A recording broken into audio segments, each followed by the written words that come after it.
Vejo Deus que está movendo entre as nações com o seu poder, jovens e velhos adorando.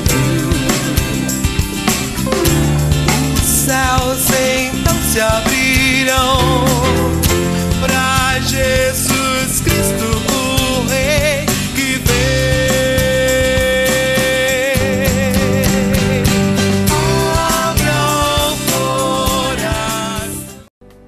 Que a graça e a paz do nosso Senhor Jesus esteja sobre a sua casa hoje. Está entrando no ar mais um programa, O Caminho da Vida. Peço a sua autorização para entrar na sala da sua casa e compartilhar da Palavra de Deus com você. Uma palavra que pode abençoar profundamente o seu coração. A Bíblia nos diz, na segunda carta do apóstolo Paulo aos Coríntios, capítulo 5, versículo 17. E assim, se alguém está em Cristo, é nova criatura. As coisas antigas já passaram, eis que tudo se fez novo. E esse é o tema do nosso programa, O Caminho de hoje. Novas criaturas. O que é? Como ser? O que significa? Quais as implicações? O que eu espero é que o programa de hoje abençoe sua vida, de forma que você também venha experimentar dessa grande bênção de ser uma nova criatura em Cristo Jesus. Nós vamos agora para um pequeno momento de intervalo comercial e depois nós já voltamos para debater e ampliar um pouco mais esse tema. Fique aí conosco, já voltamos com o programa O Caminho da Vida.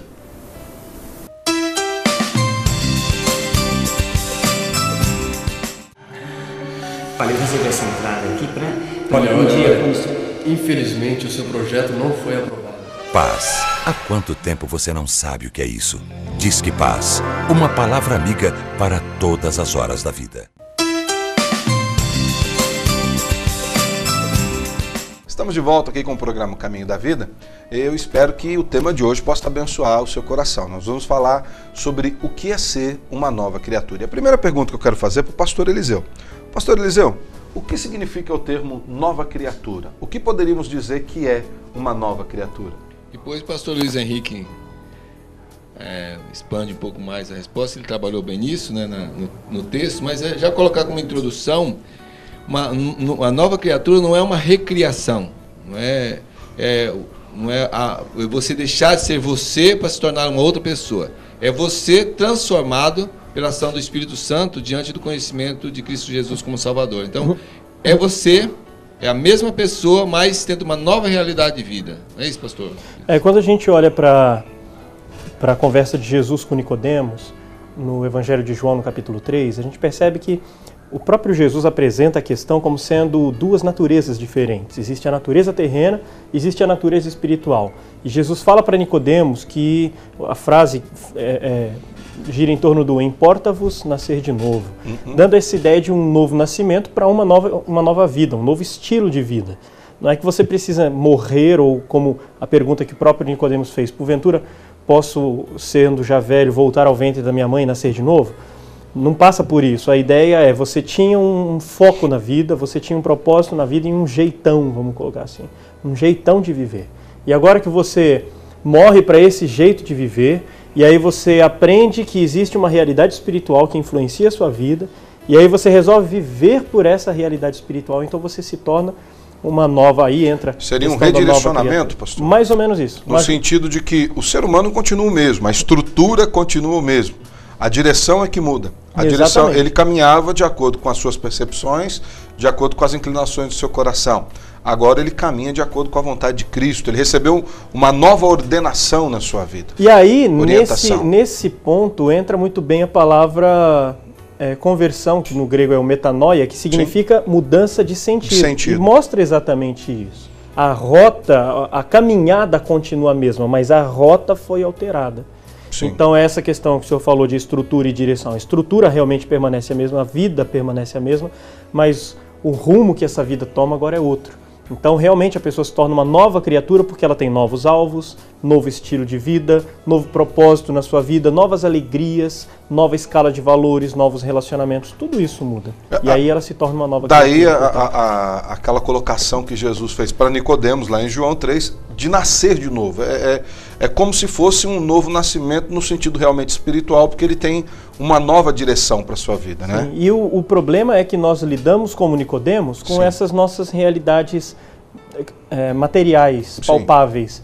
Inclusive, a fala de Jesus para Nicodemos é: mas você sendo mestre da lei, você não entende essas coisas? E eu estou falando do mundo material, então se eu fosse falar do mundo espiritual, vocês não iam entender nada. Porque daí estabelece a confusão, a conversão que a gente está falando, essa transformação, é de dentro para fora. Sim. Tá? Porque às vezes a pessoa pensa que é a mudança do exterior, e na verdade, ser nova criatura, ela é renovada na sua mente, no seu coração, através dos princípios da palavra de Deus. Eu achei interessante quando você fez o movimento da metanoia, porque é a mesma pessoa, ela está indo numa direção. Então, a velha criatura, porque está nos princípios mundanos, ela está numa direção, é a mesma pessoa que muda de direção. Agora, aí o pastor fala, passa a viver novos princípios, direcionamento de Cristo Jesus. Pastor, e qual a importância de alguém se tornar uma nova criatura? Então nós já vimos esse conceito da mudança de direção, mudança de inclinações, de pensamento.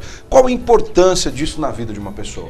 Em João 10:10, Jesus, na segunda parte do versículo, diz que ele veio para dar vida e vida em abundância.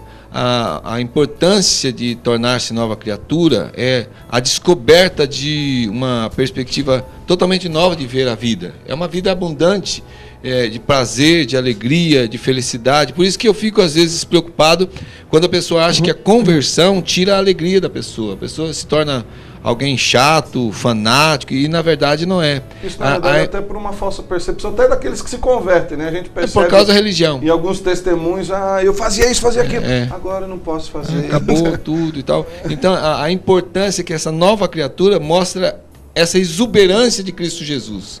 Este modo de ser feliz, a alegria e tal, sem necessidade de pecado. É um prazer renovado na nova vida. Exatamente. Né? Quando o apóstolo Pedro, inclusive, escreve a sua carta, deixa eu já achar aqui o texto. Peraí que já estou com ele aqui. Mas pode falar o tema. Quando ele está conversando com os seus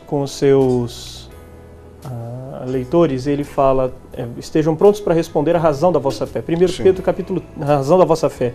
Se não me engano, 1 Pedro capítulo 3. Ele fala acerca disso para um povo que vivia um estilo de vida tão diferente que as pessoas realmente paravam na rua e falavam: escuta, por que você é assim? E aí é a dica que Pedro dá. Pedro está falando: olha, vocês vão ser arguídos. As pessoas vão perguntar. E aí vocês têm que estar com isso na ponta da língua. Vocês têm que estar prontos para responder acerca da razão da esperança que há em vós. E aí, por causa disso, nós podemos olhar para esse tipo de gente e entender que quem vive como uma nova criatura vive de um jeito tão distinto que não é que a pessoa vai viver uma vida diferente para se tornar uma nova criatura. Não. O princípio é o inverso. A pessoa primeiro é transformada por dentro, como o pastor Eliseu mencionou, e a partir disso essa nova vida transborda e influencia as ações. E aí você vive de um jeito diferente sem precisar fazer força para tal. 1 Pedro 3,15. Isso. Antes santificai em vossos corações a Cristo como Senhor, e estáis sempre preparados para responder com mansidão e temor a todo aquele que vos pedir a razão da esperança que há em vós. Amém. Texto maravilhoso, maravilhoso mesmo das Escrituras. Exatamente, razão da esperança que há em vós. E como é possível alguém então tornar-se uma nova criatura? Nós já vimos aqui o que é, já vimos a importância de ser uma nova criatura. Como é possível que uma pessoa se torne uma nova criatura? Porque talvez na cabeça de muitos tenha a mesma pergunta que Nicodemos teve para Jesus: mas eu vou ter que começar do zero? No caso de Nicodemos, ele foi até radical. Vou ter que voltar para o ventre da minha mãe para que eu nasça de novo? Como é esse nascer de novo? O que Jesus nos diz ali no Evangelho? Em João capítulo 1, versículo 12, a palavra de Deus diz assim, versículos 12 e 13: mas a todos quantos o receberam, aos que creem no seu nome, referindo-se a Cristo Jesus, deu-lhes o poder de se tornarem filhos de Deus, os quais não nasceram do sangue, nem da vontade da carne, nem da vontade do homem, mas de Deus. Então, como é que isso acontece? Esse processo é uma ação do Espírito Santo que mostra quem é Jesus. Jesus Cristo é Deus.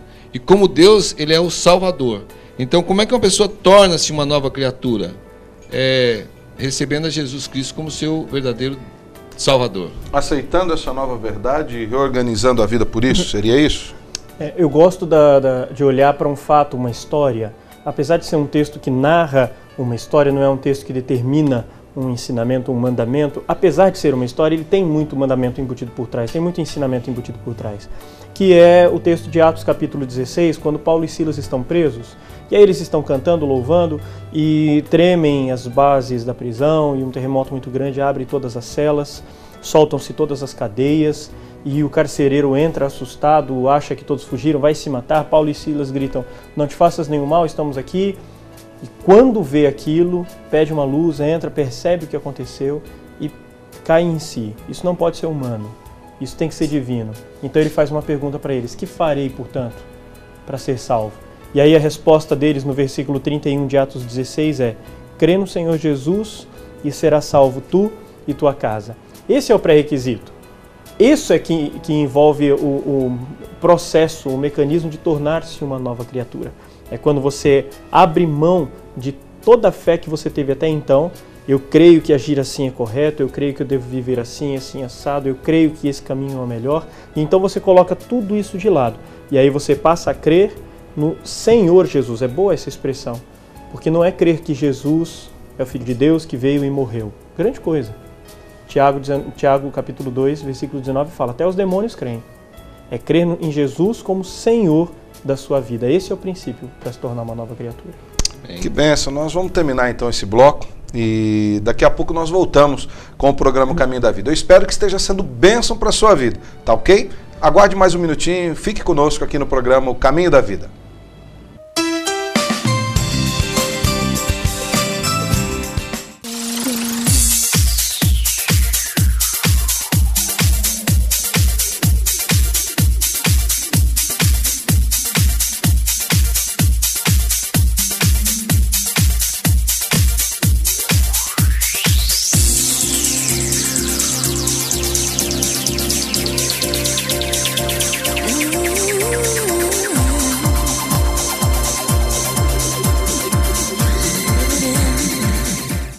Fazer um convite todo especial para você. Uma viagem abençoadora, uma caravana Roma, Egito e Israel, de 8 a 19 de junho. Nós estamos chamando para quem já fez essa viagem, matar a saudade, e para quem nunca fez, ter essa experiência fantástica conosco. Entre em contato através dos telefones que estão aparecendo aí na publicidade. Estamos aguardando você.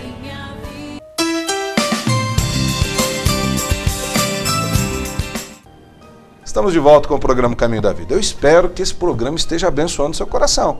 O tema é importantíssimo, ser nova criatura. Já vimos aqui no primeiro bloco o que significa ser nova criatura, a importância de tornar-se uma nova criatura e como é possível alguém se tornar uma nova criatura. E o pastor Eliseu terminou dizendo sobre entregar a vida a Jesus. Talvez você já tenha ouvido esse termo em algum lugar, em alguma igreja, na rua, no encontro com alguma pessoa, dizendo: você precisa entregar a vida a Jesus. E talvez você tenha ficado em dúvida um pouco sobre isso. Pastores, para essas pessoas que estão nos assistindo e talvez tenham essa dúvida, o que significa entregar a vida para Jesus?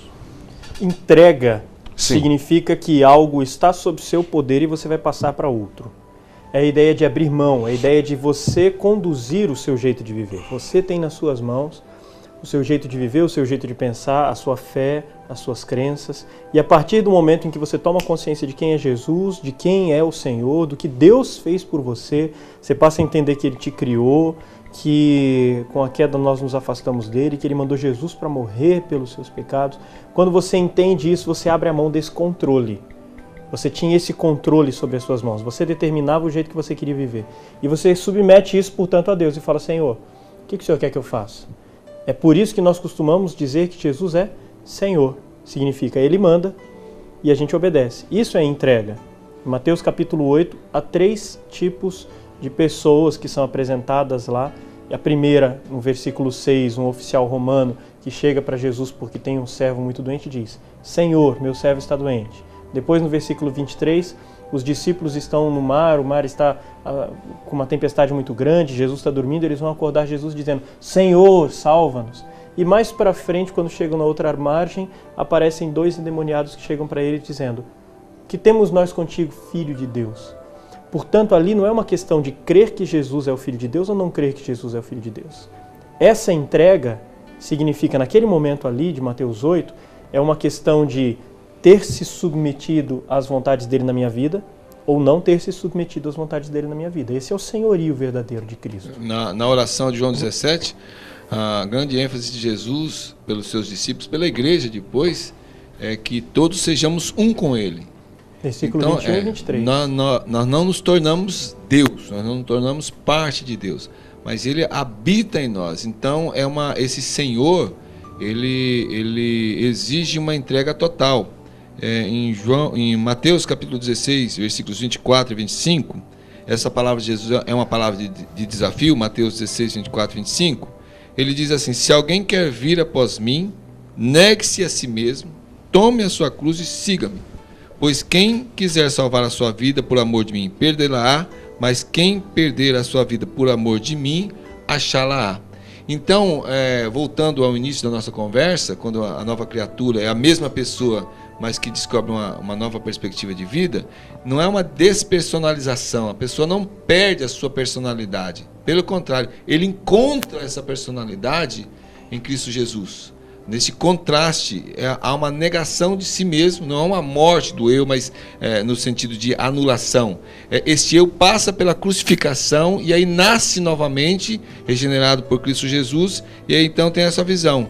A vida está totalmente entregue. No contexto agora, estamos passando aí por alguns abalos, por exemplo, no mundo, na natureza, no Nepal, por exemplo. Há pessoas que saíram da segurança de suas casas, em alguns lugares do mundo, e vão para outros lugares do mundo morrerem pelo Evangelho. Há pessoas sendo executadas hoje por causa do nome de Cristo Jesus. Ou seja, elas entregaram totalmente. Esse entregar a vida a Jesus é dispor-se totalmente aos planos dele, mesmo que isso muitas vezes implique em perseguição, morte, dificuldade, bem diferente de uma teologia que às vezes a gente ouve dizendo que só vai haver triunfo e vitória e tudo mais. Entregar-se a Jesus é ter uma experiência totalmente diferente na vida. É aquilo que o apóstolo Paulo diz lá em Gálatas 5, ou melhor, Gálatas 2, versículo 20. Logo já não sou eu mais quem vive, mas Cristo vive em mim. E esse viver que agora tenho na carne, vivo pela fé no Filho de Deus, que me amou e a si mesmo se entregou por mim. Essa reordenação completa da vida por intermédio da pessoa de Cristo Jesus. Pastores, e o que dizer àquela pessoa que talvez está nos assistindo agora e disse: olha, mas eu já entreguei minha vida a Cristo Jesus, já fiz uma oração, às vezes vou até na igreja, mas eu ainda não me sinto uma nova criatura. Eu não consigo ter certeza do perdão de Deus. O que dizer para essas pessoas? O problema maior aí é entrar nessa esfera do particular, né? Eu não sinto, mas como assim eu não sinto? Isso significa o quê? Você não vive como uma pessoa? Você não sente a consciência pesar quando peca? O que será que é isso? Agora, a gente pode, para responder de uma maneira geral, a gente pode usar, por exemplo, o texto de Romanos, capítulo 8, versículo 16, que diz: o próprio Espírito testifica com o nosso Espírito que nós somos filhos de Deus. E quando você der uma olhada nesse texto, anote lá, Romanos 8, 16, vai conferir, ver se eu estou falando bobagem ou não. Aparece lá o próprio Espírito com E maiúsculo. Testifica com o nosso Espírito, com E minúsculo, Sim. que somos filhos de Deus. Portanto, essa confirmação é algo que vem do próprio Senhor. É Deus quem, através do Espírito dele, nos garante, nos imprime no coração a certeza da filiação, a certeza de que somos filhos dele. É que talvez eu percebo que muitas pessoas, elas veem a conversão de maneira errada. Ela fala: olha, mas eu entreguei a minha vida a Jesus e ainda tenho problemas. Na verdade, os meus problemas aumentaram, ainda tem algumas coisas para resolver. E, na verdade, agora eu estou até mais sensível ao pecado. Aquilo que eu não achava que é pecado, agora eu acho que é pecado. E ele sente como se ele tivesse arrumado um problema com a conversão e não solucionado os seus problemas. Parece que a visão da vida até fica mais difícil na situação de alguns. Sim. Aí eu creio, pastor, a partir da sua pergunta mesmo, e até a colocação do pastor Luiz Henrique logo depois, é que existe uma confusão, a questão da entrega da vida a Jesus, com o esquema, por exemplo, de você faz uma oração e aí você já entregou a sua vida a Jesus. E há durante muito tempo essa prática foi levada adiante, quando na verdade não é uma oração que você faz num determinado momento. Eu me lembro quando eu era pastor lá, onde você pastoreia hoje, Jardim Alvorada. Tem saudade? Tem saudade bastante. Um abraço para os nossos irmãos lá do Jardim Alvorada. Mas eu lembro que num trabalho de evangelização, tinha uma senhora lá, que não era da igreja, e eu perguntei a ela: fiz essa pergunta. Mas a senhora já entregou a sua vida a Jesus? Eu falei, um monte de vezes. Toda igreja que eu vou lá na frente e tal. E ela estava chorando porque ela disse que tinha medo de morrer. Ela não tinha certeza de salvação. Em 1 João, capítulo 1, versículos 6 e 7, eu creio que é fundamental. Se você entregou a sua vida a Jesus, é lógico, se você ora, não estou falando que não, ora, alguém conduz você a Jesus, mas não é só isso, isso é o começo, é o aprofundamento. E então o apóstolo João, lá na primeira carta de João, capítulo 1, versículos 6 e 7, diz assim: se dissermos que temos comunhão com Ele e andarmos nas trevas, mentimos e não praticamos a verdade. Mas se andarmos na luz, como Ele na luz está, temos comunhão uns com os outros e o sangue de Jesus nos purifica de todo pecado. Então, se você entregou a sua vida a Jesus, você tem comunhão com Deus, então você não pode mais andar nas trevas. Começa a ter um desenvolvimento na vida espiritual, né? Se cair, vai se levantar, porque o Espírito Santo vai fazer o trabalho dizendo que você não é daí mais. O grande problema, esses dias eu até usei esse termo num sermão e até algumas pessoas ficaram chocadas. O grande problema é que, para muitas pessoas, o ápice da sua vida espiritual é quando ela entrega a vida para Jesus, ao passo que deveria ser apenas o começo. Esse é o start. É o primeiro degrau da escada. Esse é o primeiro degrau da escada. E para muitos é o degrau mais alto de toda a sua vida, onde ele mexe com as suas emoções. Mas por quê? Porque não há desenvolvimento, a pessoa não entendeu o que é entrega. Ela não reordenou a sua vida pelas leis de Cristo, pela vontade de Cristo, pelo senhorio de Jesus. A gente está indo para o final do programa, devido ao tempo da gravação, mas eu creio que a conclusão volta no versículo de 2 Coríntios 5,17. Sim. Se alguém está em Cristo, é nova criatura. As coisas antigas tem que ficar para trás. Passaram. Tem que ficar para trás. Processo é uma nova criatura, porque as coisas vão ficando para trás. E se elas não ficaram para trás, ainda não há uma novidade de vida. Para a gente terminar então, o tempo está indo embora mesmo. Depois dessa entrega de vida, o que a pessoa, agora uma nova criatura, deve fazer? Pastor Luiz, Pastor Eliseu, para a gente terminar esse bloco. Acho que a melhor resposta foi a tua fala última agora. É a questão da escada. Se você não desenvolve, se você não busca conhecer mais a esse Senhor, se você não busca ouvir o que Ele quer de você e não busca caminhar nesse rumo, você vai ficar estacionado. Então, entregou-se ao Senhor? Suba nessa escada, desenvolva-se na vida cristã. Paulo mesmo fala, né, que desenvolver, a oração dele é para que os cristãos se desenvolvessem na salvação. Né? Pastor Eliseu. Termino com Mateus 5,16, são palavras de Jesus mesmo. Assim resplandeça a vossa luz diante dos homens, para que vejam as vossas boas obras e glorifiquem a vosso Pai que está nos céus. O que eu tenho para dizer para você é aquilo que o apóstolo Paulo nos diz nas Escrituras. Desenvolvei a sua salvação. Não no sentido de amanhã você estar mais salvo do que hoje, mas no sentido de que a salvação recebida hoje vai trazer um reflexo novo amanhã, e um depois de amanhã, e um depois de amanhã, porque a minha vida vai estar reorientada pelo Senhor Jesus Cristo. Nós vamos agora para um pequeno momento de intervalo comercial. Nós já voltamos com uma oração e assim nós vamos encerrar o nosso programa O Caminho da Vida. Fique conosco.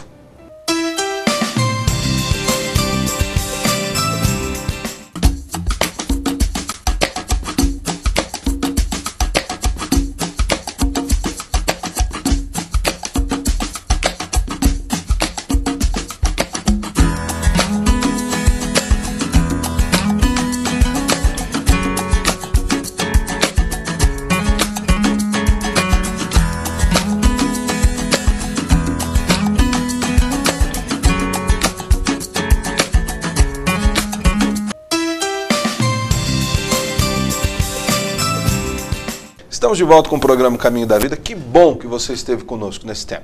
Se você gostou do nosso programa, quero te convidar a nos ajudar. Divulgue o programa para os seus amigos, para os seus irmãos. O programa vai estar também na internet, no Facebook. Divulgue esse programa para que mais pessoas possam ter o privilégio de encontrar-se com Cristo Jesus e também tornarem-se uma nova criatura. Eu quero orar com você agora para nós encerrarmos o nosso programa O Caminho da Vida de hoje. Vamos orar.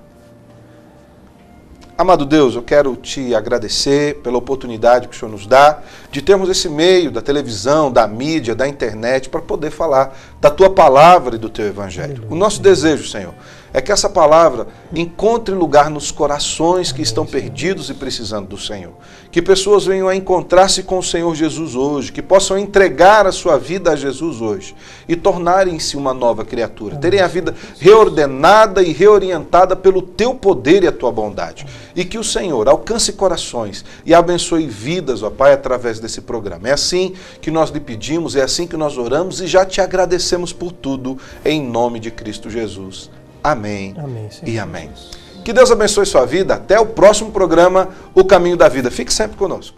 Céus então se abriram.